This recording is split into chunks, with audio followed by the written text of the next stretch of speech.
पेशावर कराची का धरना 8वें रोज में दाखिल हो चुका। हाफिज तैमूर रहमान कहते हैं शेड्यूल के मुताबिक धरने चला रहे हैं। कल खवातीन ने हुकूमती पॉलिसियों के खिलाफ अदम एतमाद का इजहार किया। आज रात लाहौर में भी भरपूर जलसा-ए-आम करेंगे। माफिया अवाम पर बोझ डाल रहे हैं। अमीर जमात इस्लामी हाफिज तैमूर रहमान की प्रेस कॉन्फ्रेंस। बोले अवामी एहतजाज के बायस उन्होंने डीजल 32 रुपये सस्ता किया। माफियाज इम्पोर्टेड डीजल को लोकल डीजल की लागत से अवाम का खून निचोड़ रहे हैं। जंगी हालात में भी हुक्मरानों ने अवाम पर पेट्रोल बम गिराए।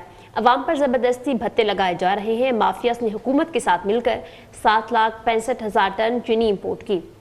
चीनी बकाया टैक्स से इम्पोर्ट की गई और महंगी हो गई। चीनी इजाफी हो गई तो अब कम दाम पर एक्सपोर्ट कर रही हैं। माफियाज के खिलाफ जमात इस्लामी मैदान में निकली है।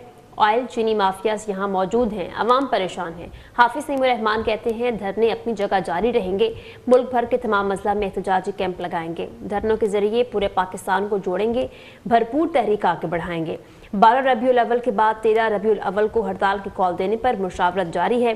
13 रबीउल अव्वल को पूरे पाकिस्तान में तारीखी हड़ताल होगी। हड़ताल के बाद इस्लामाबाद की जानिब लॉन्ग मार्च भी करेंगे।